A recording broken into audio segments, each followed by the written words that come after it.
चपाटी की हालचाल। I hope सब लोग बहुत अच्छे हो गए और बहुत ही मस्त हो गए। सो बेसिकली हम लोगों ने लास्ट क्लास में मोलैरिटी पढ़ा था और मोलैरिटी के हम लोगों ने क्वेश्चंस को सॉल्व किया था। तो बस एक लास्ट क्वेश्चन रह गया जिसको अभी हम लोग सॉल्व करेंगे और एक कंफ्यूजन को दूर भी कर देंगे। उसके बाद हम लोग सीधे जाएंगे जो हमारा नेक्स्ट कंसंट्रेशन टर्म है which is known as the mole fraction. तो मोल फ्रैक्शन बहुत ही अच्छा है, बहुत ही इंपॉर्टेंट है, लेकिन बहुत ही आसान होता है, लेकिन पता नहीं क्यों लोगों को टफ लगता है। तो चलिए अब हम उसी की बात करते हैं कि एक्चुअल में ये क्या होता है। ठीक है ना। तो चलो पहले अभी उससे पहले हम लोग न्यूमेरिकल कर लेते हैं। So question is 117 gram of NaCl is dissolved in a sufficient quantity of the water to give 1500 centimeter cube solution. It means ये वॉल्यूम है ना। What is the molar concentration? तो molar concentration, molar concentration का मतलब we have to find molarity. ठीक है ना। सो आपको वेट दिया हुआ है, ठीक है। अब वेट दिया हुआ है तो सबसे पहले तो वेट हमें मोलर, अगर मोलैरिटी निकालनी है इट मींस कि हमें यहाँ पे मोलर नंबर ऑफ मोल्स निकालने होंगे। तो बेसिक सी बात है, नंबर ऑफ मोल्स निकालने के लिए हमें पहले पता है वेट अपॉन मॉलिक्यूलर वेट। इससे करते तो सबसे सिंपल सी बात है, वेट अपॉन मॉलिक्यूलर वेट की अगर बात करेंगे तो NaCl का आप लोगों को बताया था मॉलिक्यूलर वेट क्या होता है। NaCl का क्या होता है 58.5। ठीक है। तो 58.5 वेट कितना दिया है 117। ठीक है। इसको जैसे ही सॉल्व करोगे तो तुम्हें मिल जाएगा ये 2 मोल। कितना मिल जाएगा 2 मोल। ठीक है। अब हमें बात करनी है यहाँ पे मोलैरिटी निकालनी, लेकिन उससे पहले ये सेंटीमीटर क्यूब में है तो पहले तो उसको लीटर में कर ले, क्योंकि आपको पता है ना मोलैरिटी इज इक्वल्स टू क्या होता है बताओ, number of moles of solute upon volume in litre. तो लीटर में चाहिए ना, तो इट मींस लीटर को हमें करना होगा। तो सबसे सिंपल सी बात है 15 सेंटीमीटर क्यूब है, अगर 1000 से डिवाइड कर देंगे तो हमें क्या मिल जाएगा, 1000 से डिवाइड करने पे हमें वॉल्यूम लीटर में मिल जाएगा। तो ये 2 0 गए, इसको सॉल्व करोगे तो आपको पता ही चल रहा है कितना होगा, बताओ जल्दी से। 3/2 और 3/2 का मतलब 1.5 लीटर वॉल्यूम आ गया। चलिए तो अब इसमें पुट करते हैं। बात समझ में आ गई, कोई दिक्कत है? तो अब मोलैरिटी के फॉर्मूले में डिपेंड करते हैं। मोलैरिटी कैपिटल एम से डिनोट करते हैं, मैं बताया था नंबर ऑफ मोल्स कितने हैं 2, वॉल्यूम कितना है 1.5। ये किया, ये ऊपर आ गया। अब ये कितना आएगा जल्दी से बताओ, जल्दी जल्दी। 4/3। तो 4/3 इज योर आंसर। तो बात समझ में आ गई। फिर से मैं एक बता दे रही हूँ कि इसमें एक्चुअल में वेट दिया था, तो वेट के लिए अब हमें मोलैरिटी निकालना है, मोलर कंसंट्रेशन, मोलर का मतलब मोलैरिटी निकालना है। तो यहाँ पर हमें क्या है, नंबर ऑफ मोल्स से ही होंगे। नंबर ऑफ मोल्स निकालने के लिए आपको पता ही वेट अपॉन मॉलिक्यूलर वेट करते हैं, हमने कर लिया। NaCl का ऑलरेडी मैंने बताया था फर्स्ट लेक्चर, उसको जाके देखिएगा जिसने नहीं देखा है। मैंने कुछ इंपॉर्टेंट मॉलिक्यूल्स के ऑलरेडी ही मॉलिक्यूलर मास बता दिए ताकि आपको बार बार सॉल्व करने में टाइम ना वेस्ट करना पड़े। ठीक है। उसके बाद आपका 2 आ गया, और क्योंकि यहाँ पर सेंटीमीटर क्यूब में वॉल्यूम दिया था एंड हमको क्या चाहिए, लीटर में चाहिए, तो इसलिए हमने इसको 1000 से डिवाइड कर दिया, फिर ये दोनों यूनिट इसमें रख दी। तो इसी तरह से ये हो गया। तो चलिए इसको नोट कर लीजिए फटाक से। हो गया। अब मैं आपको बहुत ही अच्छी, बहुत ही इंटरेस्टिंग न्यू टॉपिक को बताने जा रही हूँ, यानी कि आज हम लोग बात करेंगे सेकेंड कंसंट्रेशन टर्म की which is known as mole fraction. बड़ा ही अच्छा है, लोगों को पता नहीं क्यों टफ लगता है, बट आज पढ़ने के बाद आप कभी भी नहीं कहोगे कि मैम मोल फ्रैक्शन भी टफ होता है, बिल्कुल नहीं होता है। ठीक है। तो चलिए देखते हैं अभी।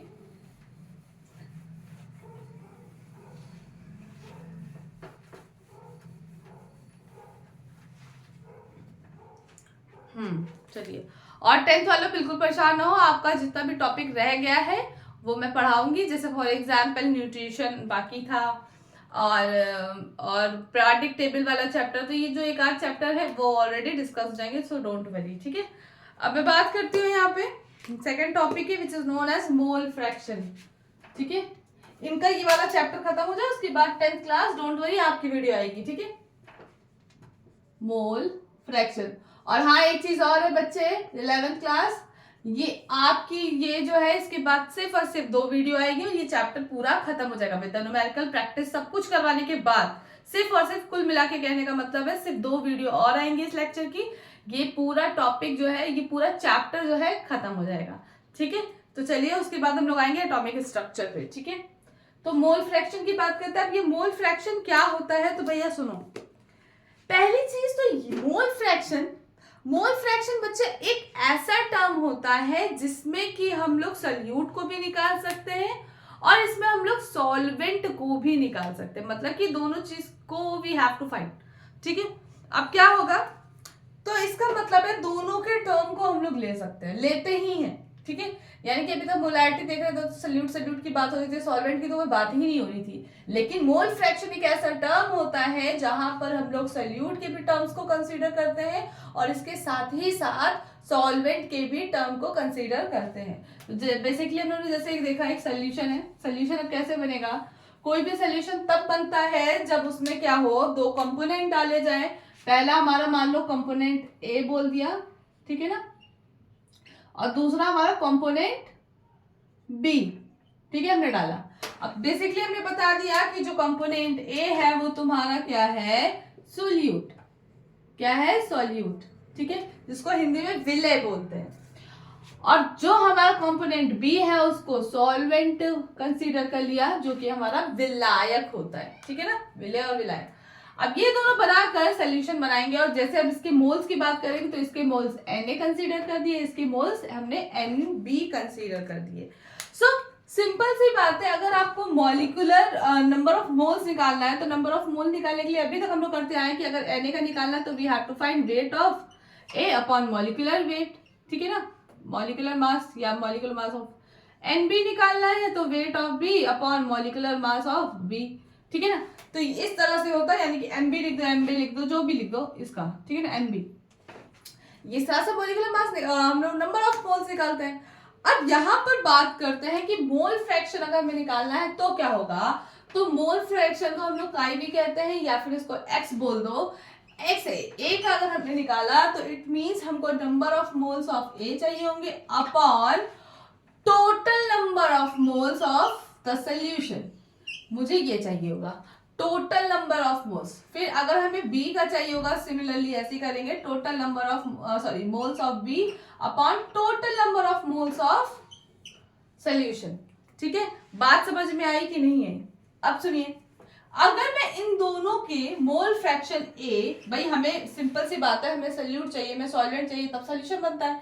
इट मींस अगर मैंने सॉल्यूशन ए यानी कि सॉल्यूट का मोल और अगर मैंने सॉल्वेंट का मोल यानी XA और XB को कंसीडर किया, दोनों को ऐड किया, तो इसका हमेशा जो भी दोनों को अगर मिक्स कर देते हैं या दोनों को ऐड करते हैं तो हमेशा इसका आंसर 1 आता है। अब ये कैसे 1 आता है तो इसको बहुत ध्यान से देखिए, मैं बताने जा रही हूँ। XA है, ठीक है, काई ए है तो Na अपॉन Nt, ठीक, प्लस क्या होगा इसका Nb अपॉन Nt। ठीक है, बात समझ में आ रही, Na upon Nb, Nt upon Nb। ठीक है, अब देखो यहाँ पर हमको क्या करना है, यहाँ पे अलग अलग टर्म्स को यूज करना है। अब कैसे करोगे यहाँ पे देखना, एक्चुअल में वी ऑलरेडी नो कि Nt किसके बराबर होता है, Nt है number of moles of the solution. तो सोल्यूशन में बच्चे मुझे सही से बताओ ये किसके बराबर होगा, ये number of moles of solvent यानी कि अभी हमने सॉल्यूट यानी कि Na कंसीडर किया है और number of moles of the solvent, इन दोनों का ही एडिशन ही तो टोटल नंबर ऑफ सोल्यूशन का वो आएगा। मतलब सोल्यूशन का मतलब ही क्या होता है, जब सोल्यूट और सॉल्वेंट दोनों हो तो इसका मतलब total number of moles of solution क्या होगा, moles of solute plus moles of solvent. तो इसी को यहाँ पे पुट कर देंगे Nt की जगह पे, तो हमें अब क्या मिलेगा, कुछ ऐसा मिलेगा Na plus Nb plus Nb upon Na plus Nb। अब अगर बच्चे बहुत ध्यान से देखोगे नीचे सेम है डिनोमिनेटर, तो क्या होगा Na प्लस Nb, ठीक, और ऊपर भी क्या हो जाएगा Na प्लस Nb। तो अब बताओ ये कैंसिल होकर मुझे 1 नहीं मिला। तो सिंपल शब्दों में यही बात तो कही जा रही थी कि जो मोल फ्रैक्शन होता है सोल्यूट और सॉल्वेंट का, अगर हम उनको दोनों को ऐड कर देंगे तो मुझे हमेशा आंसर 1 मिलता है। रीजन भी बता भी दिया कैसा। इसका मतलब जो सोल्यूशन है उसका मोल जो है यानी कि total number of mole fraction याद रखना हमेशा 1 से कम आएगा। मतलब कि total number of moles, simple से अगर मैं बात करूं तो अगर मुझे जैसे किसी का भी सल्यूट का मोल निकालना है, सॉल्वेंट का मोल निकालना है, चाहे XA हो चाहे XB हो, वो हमेशा किसके बराबर या कम आएगा? एक से कम आएगा, क्योंकि भाई टोटल सोल्यूशन का ही पूरा जब जोड़ते हैं तो वो 1 आता है। इसका मतलब सल्यूट का भी मोल फ्रैक्शन 1 से कम होना, सॉल्वेंट का भी मोल फ्रैक्शन 1 से कम होना चाहिए, ठीक है, क्योंकि उन दोनों का ही एडिशन क्या है? 1 के बराबर आता है। तो ये याद रखना कि ये, सॉरी यहाँ पे मैंने वो गलत कर दिया, मतलब 1 से कम आना चाहिए, सॉरी 1 से कम आना चाहिए। बात क्लियर हो गई? समझ में आ गया? क्लियर हो गया? आगे बढ़े। मोल फ्रैक्शन समझ में आ गया क्या होता है? चलिए आगे बताते हैं, ठीक है। यहाँ तक बात समझ में आ गई? तो सिंपल सी बात है, अगर कोई सोल्यूशन है उसमें मोल है अलग अलग, मान लो एक से ज्यादा कंपोनेंट डाले गए हैं, ए डाला गया, बी डाला गया, सी गया, तो तीनों का ही भैया सिंपल सी बात है कि मोल फ्रैक्शन का पूरा एडिशन 1 के बराबर होगा, ठीक है। तो क्योंकि ये तो होगा, ठीक है, तो ये सारी चीजें याद रखिएगा, ठीक है। आगे बढ़े।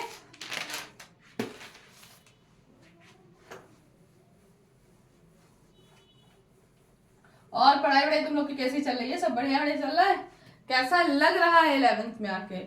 कोई कमेंट पे जल्दी से रिप्लाई नहीं करते, सोते रहते हो क्या तुम लोग? सोते रहते हो मुझे लग रहा है। अब पढ़ाई वढ़ाई स्टार्ट कर दो, मुझे लग रहा है ऐसा एज 11th क्लास तुम लोग सो रहे हो, लिटरली बता रही हूँ, सो रहे हो। इससे ज्यादा एक्टिव तो तुम लोग 10th में थे, मे भी हो सकता है 10th में प्रेशर था 10th को लेके, तो आप ये मत सोचिए कि 11th में प्रेशर नहीं है, 11th में भी प्रेशर है, ठीक है ना। जब मैं मेहनत कर रही हूँ तो टाइम टू टाइम मैं वीडियो बना रही हूँ, कैसे भी करके बना रही हूँ, तो आपकी भी रिस्पॉन्सिबिलिटी कि आप टाइम टू टाइम इसको देखो, रिस्पॉन्ड करो, है ना, ठीक है। अदरवाइज फिर मैं 10th को फोकस हो जाऊँ वापस से, क्योंकि 10th वाले तो है, उनको तो चाहिए, मेरे पास मैसेज आ रहा है कि मैम 10th का वापस से पढ़ा दीजिए, डिवीजन हो जाए। मैम आप 11th का पढ़ाने लगे, हम लोग वेट कर रहे थे कि हम लोग 10th में आएंगे तो आपके लेक्चर पढ़ेंगे, अब आप 11th का पढ़ाने लगी। हाँ, तो मीन्स ना कि तुम लोग को भी पढ़ना होगा ना, 11th में हो तो 11th का, तो हम तो सीधे 12th का पढ़ाने लगे, फिर बता दो, ठीक है। चलो अब आगे की बात करें। सो याद रखना, अब यहाँ पे बात करते हैं सोल्यूशन के अंदर, जैसे मान लो, माना कि किसी भी सोल्यूशन के अंदर जो मोल है गिवन किया है, मोल वो 0.2 तुमको दे दिया गया, ठीक है। ऐसा बोला कि किसी सोल्यूशन में मोल ऑफ सोल्यूट का ही मोल है, सिंपल सी बात है, सोल्यूट का ही है। सोल्यूट का मोल कितना है? Mole fraction, sorry not a mole, mole fraction जो है 0.2 है। तो अब सिंपल सी बात है, तुम्हें मोल फ्रैक्शन ऑफ सोल्यूट जो है कैसे होता है? Number of moles of solute upon total number of solution, total moles of the solution, ठीक है। अब सिंपल सी बात है, x क्या है? x है number of moles of solute पर, या पर, चलो ऐसे लिखो, पर या अपॉन लिखो, upon total number of moles of solution, ठीक है ना, total number of moles of solution. तो इट मींस अगर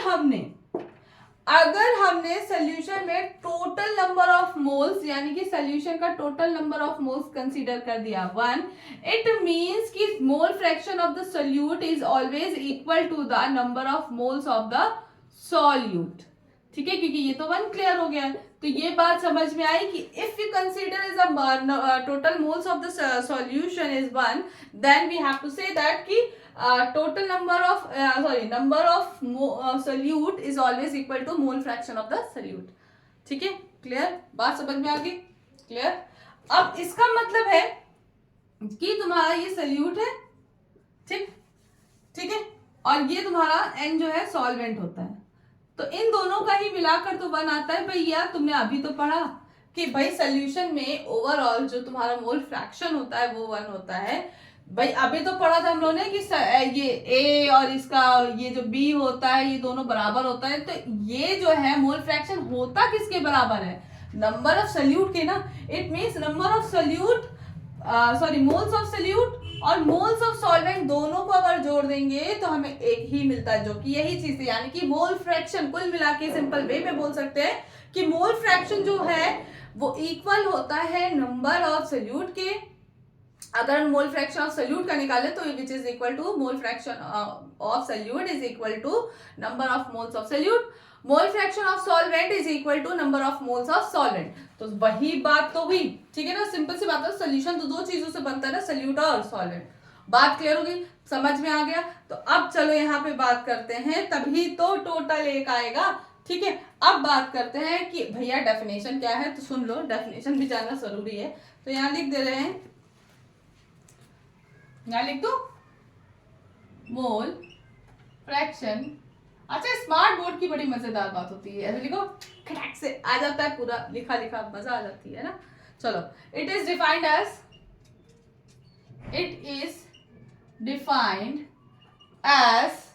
the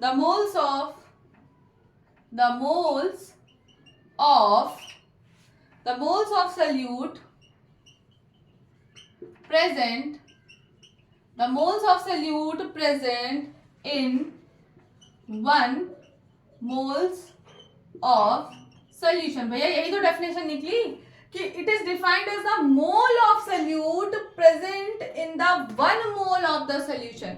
यानी कि अगर नंबर ऑफ मोल्स को आपने 1 मान कंसीडर कर दिया किसी भी सोल्यूशन का, तो नंबर ऑफ सोल्यूट जो होगा वो नंबर मोल फ्रैक्शन के बराबर होगा। सिंपल सी बात है, क्लियर आ गया, समझ में आ गया। इसका मतलब solute is equal to number of moles of solute upon total number of solution. Clear, ये आपका है, इसको उतारो, जल्दी से उतारो, हम लोग न्यूमेरिकल पे आने वाले हैं, जल्दी। हो गया। अब इसको हम लोग ऐसे भी कंसीडर कर सकते हैं, ये क्या है, एंटी। एंटी हमारा किसके बराबर है, number of moles of solute plus number of moles of solvent, ठीक है ना। तो इसकी जगह ये भी कंसीडर नीचे रख के कर सकते हैं। तो 2 फॉर्मूले आ गए, यानी कि एक फॉर्मूला हमारा ये आया, इसी में वही चीज रख दो, number of moles of solute upon moles of solute plus moles of solvent. बात यही है, तो दोनों वही चीज है, कुछ अलग नहीं है। क्लियर, समझ में आ गया। अब चले क्वेश्चन करें। अब आगे की बात करते हैं कि अगर मैं तुम लोग से पूछूं what is the unit of mole fraction, तो बताइए क्या होगा, what is the unit of mole fraction. Actual में मोल फ्रैक्शन की अगर यूनिट बोले तो दे आर यूनिटलेस, या फिर इसकी एक यूनिट होती है, या सिंपल से बोलेंगे यूनिटी। देखो, या तो ये यूनिटलेस बोल दो, यूनिटलेस, या फिर यूनिटी बोल दो, या फिर एक बोल दो। अब कैसे, सिंपल दोनों कंसंट्रेशन टर्म है। तो अगर ये ग्राम हुआ तो ये भी ग्राम में हो जाएगा, ये मोल होगा। भाई मोल्स, वैसे तो मोल ही में हम लोग कंसिडर कर रहे हैं, तो ऊपर वाला भी मोल्स में आएगा, नीचे भी मोल्स आएगा, तो मोल पर मोल क्या हो जाएगा, कैंसिल हो जाएगा। यानी कि हमें यूनिटलेस होगा, या फिर 1 मान लो या फिर यूनिटी मान लो, ठीक है। तो याद रखना, मोल फ्रैक्शन की कोई भी यूनिट नहीं होती है। मार्कर कहाँ गया, ठीक है, समझ में आ गया। अब हम लोग क्वेश्चन में आए, चलो आगे आते हैं क्वेश्चन में, ठीक है। लो एक बार स्क्रीनशॉट ले लो भाई, मैं हट जा रही हूँ, ठीक है। चलो आगे बढ़े।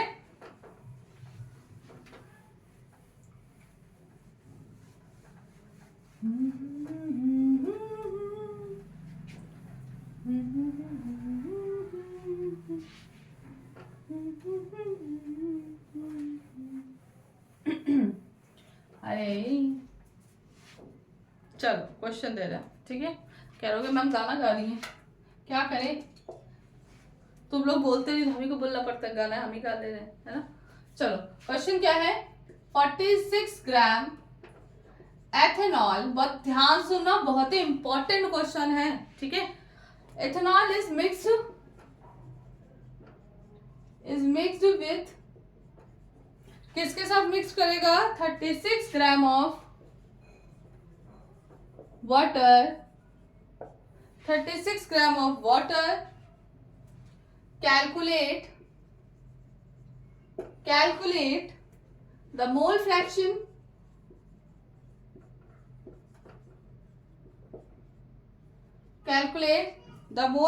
of solute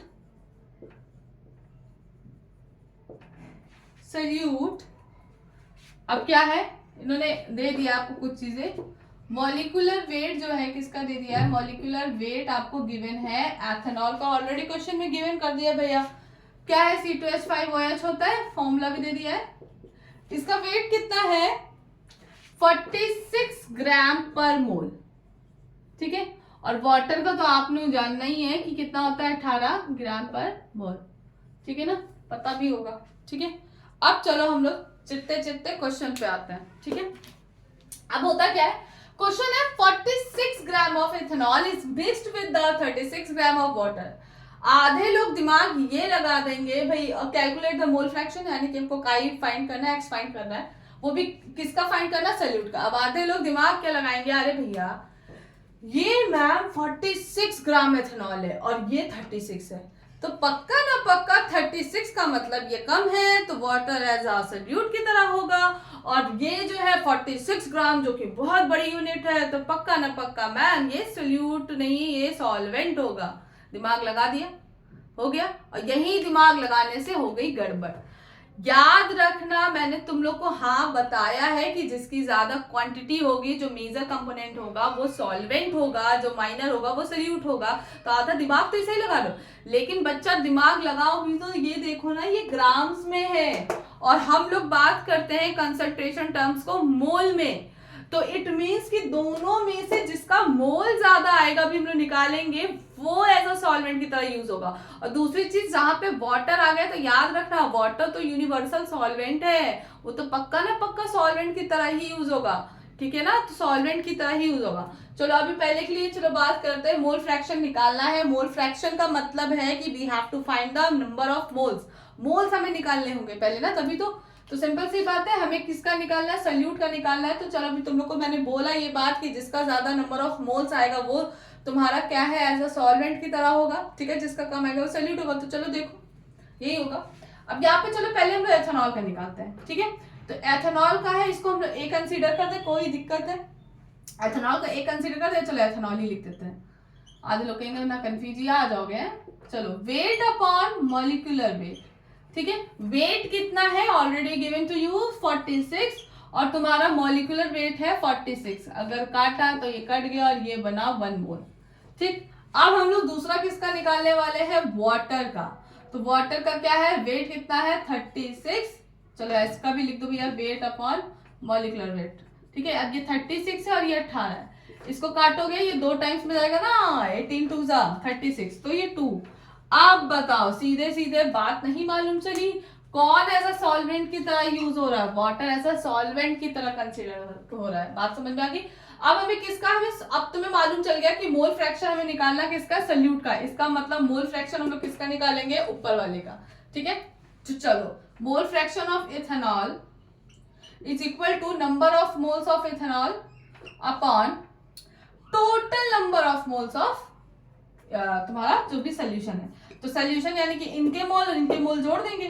तो अब चलो इसमें नंबर ऑफ मोल्स कितना, 1 है। टोटल नंबर ऑफ मोल्स का मतलब है हमें सोल्यूट का मोल भी जोड़ना होगा और इसका भी। तो आंसर क्या आया, 1/3।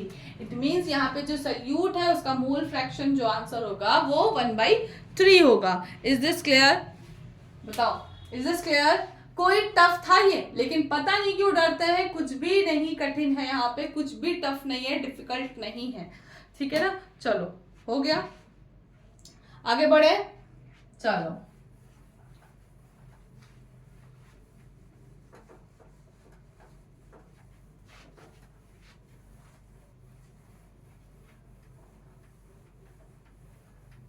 चलो आगे बढ़े। तो याद रखना नंबर ऑफ मोल्स, वैसे भी दिमाग में बगाड़ बांध के रख लो, नंबर ऑफ मोल्स हमेशा वाटर के ज्यादा होंगे एज कंपेयर टू एथेनॉल। तो ये तो दिमाग में एकदम बैठा लो। और भैया वाटर जहाँ भी है यूनिवर्सल सॉल्वेंट है, वही बोलेगा। नंबर ऑफ मोल से मतलब होता है कंसंट्रेशन टर्म, वो होता है ना कि ग्राम ग्राम में तुम लेके दिमाग लगाओ, ठीक है। अब हम बात करते हैं, मोल फ्रैक्शन खत्म, आपको समझ में आ गया होगा। अब हम जाते हैं तीसरे टर्म के बारे में।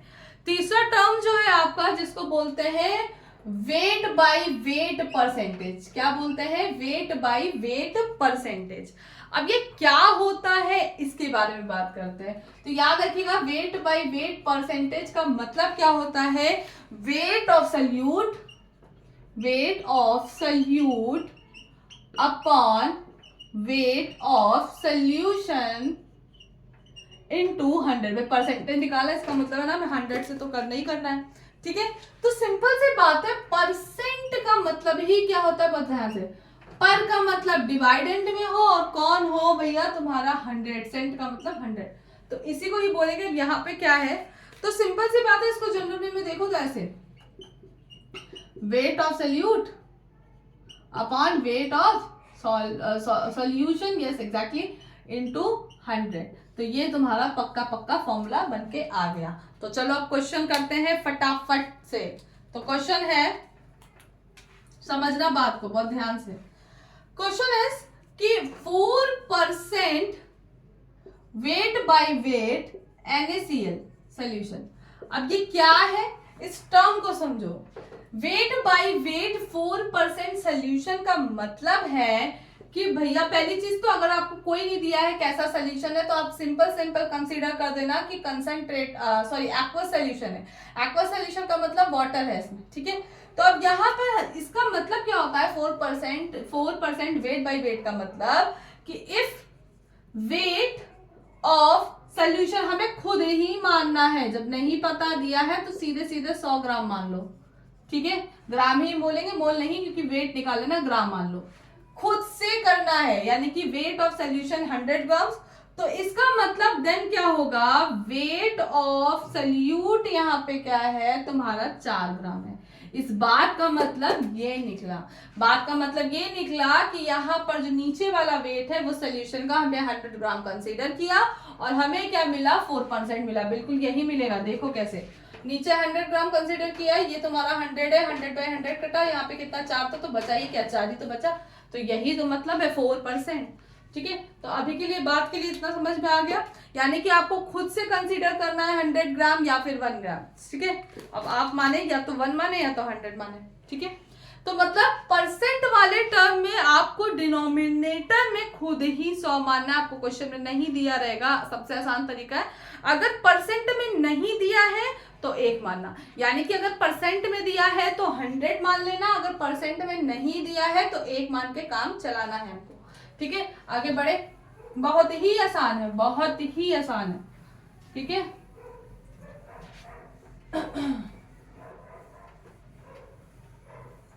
यार पढ़ाई नहीं करो यार, मजा नहीं आ रहा है 11th में, इससे तुम लोग 10th में थे, समझ में नहीं आ रहा, एक्टिव नहीं हो, सो रहे हो। जब आएगा ना वही, जब वही होगा ना, वो कहने वाली बात हो जाती है ना कि जब समय निकल जाएगा, टाइम निकल जाएगा, टाइम इज वेरी प्रीशियस, याद रखना। ये वक्त जो होता है ना, अगर ये निकल गया तो फिर आप सोचते रहोगे, फिर यही होता है कहानी, अरे काश मुझे टाइम मिल गया होता, काश कुछ ऐसा मैजिक हो जाता कि मैं वापस से 9th 10th पढ़ता, तो वापस से मैं क्या करता, मेरे मार्क्स बहुत अच्छे आते। तो ये वापस वाला टर्म वापस नहीं आएगा, तो इसीलिए कोशिश करिए अभी का टाइम आप बिल्कुल यूटिलाइज करिए, 11th ग्रेड 11, ठीक है। क्योंकि मुझे 10th वालों को भी टाइम देना है, तो फिर क्योंकि वो भी बेचारे वेट कर रहे हैं, तो इसलिए आप तो कम से कम केयरफुली लेक्चर अटेंड करो, ठीक है।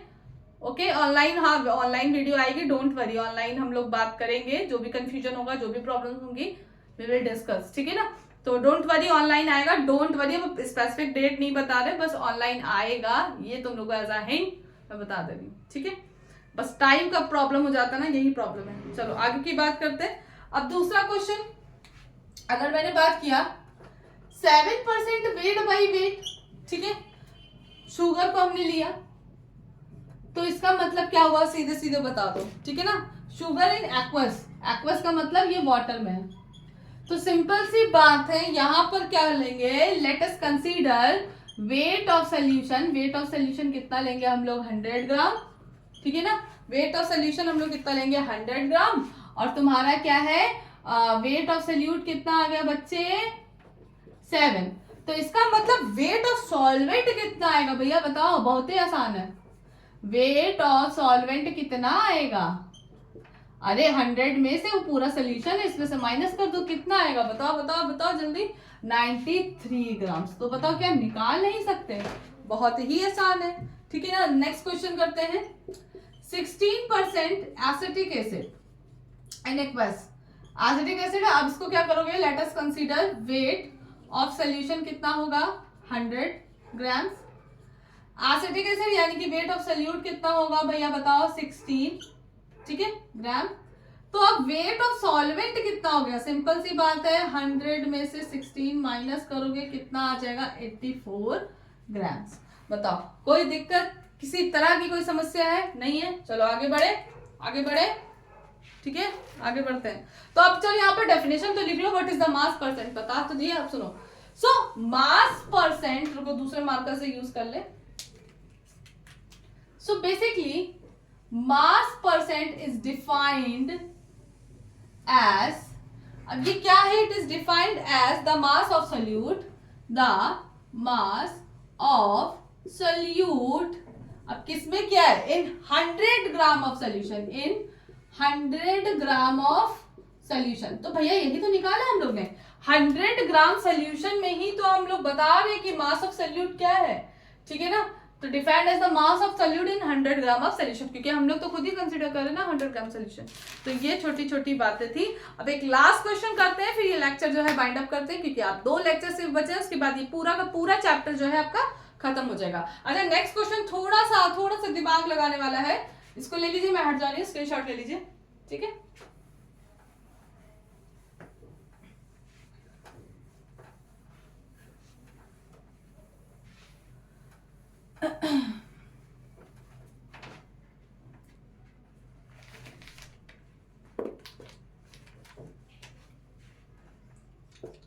चलो, mixture of A and B has 30%, क्या है, has 30% A by mass, determine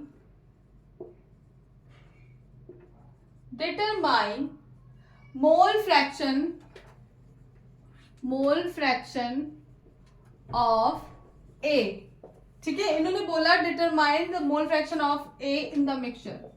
देखो इसमें 2 क्वेश्चन हो गए, इसमें मोल फ्रैक्शन भी हमको डिफाइन करना है। तो इन्होंने बोला पहली चीज क्या है, देखो बोला mixture of a solute and mixture of A and B has, हमें नहीं मालूम कौन सा सॉल्यूट है कौन सा सॉल्वेंट, लेकिन दिमाग लगाओ तो पता चल जाएगा, has 30% of A by mass.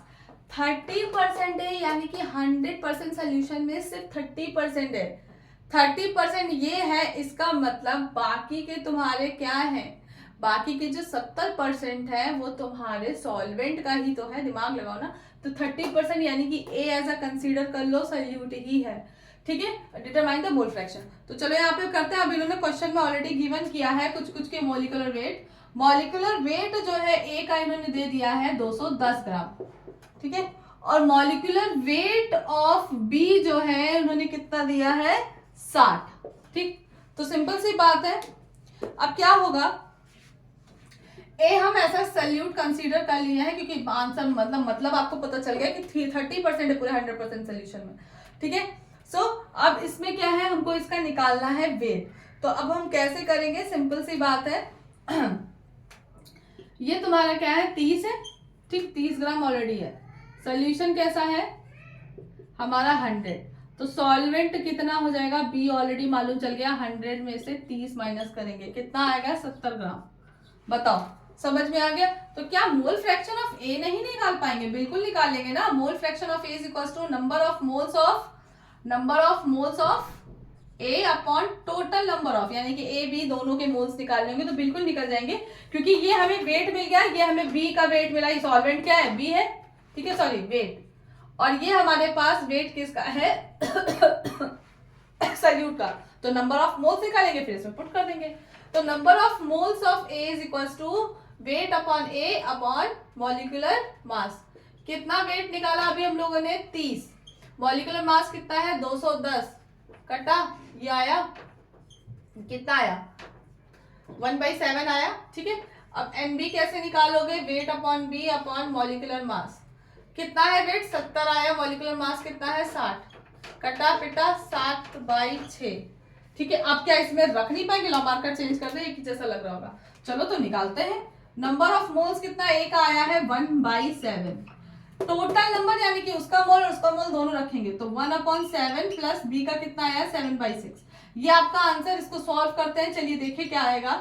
LCM अगर लेंगे तो 7 छंग 42, 42 आएगा आपका एलसीएम, ठीक। और इसको अब यहाँ पे मल्टीप्लाई करेंगे तो यहाँ पे क्या आएगा, वो ध्यान से देखिएगा, ये आएगा 6 और ये आएगा आपका क्या, कितना आएगा, फिर ये क्या होगा, हाँ 6 बार में जाएगा तो 7 इंटू 6 तो 42 हो जाएगा, ये 1/7 है।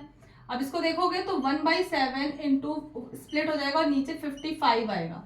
इसको जैसे ही कट करेंगे 6/55 आ रहा है, कितना आ रहा है, 6/55। तो this one is your answer, 6/55 जो है इसको सॉल्व कर लेना और कट पिट करके, ये आपका आंसर है। सो आई होप आपको ये वीडियो समझ में आया हो। किसी को भी किसी तरह की कोई समस्या, कोई परेशानी हो तो बता देना। सो ये बहुत ही सिंपल तरीके थे, यानी कि आज हम लोगों ने 3 कंसंट्रेशन टर्म ऑलरेडी सीख लिए हैं। अब हम लोग बात करेंगे कल नेक्स्ट लेक्चर की, जिसमें कि हम लोग नॉर्मेलिटी को भी थोड़ा सा इंक्लूड करेंगे। वॉल्यूम बाय वॉल्यूम परसेंटेज है, ठीक है ना, वेट अपॉन वॉल्यूम परसेंटेज है, इन सबको पढ़ेंगे।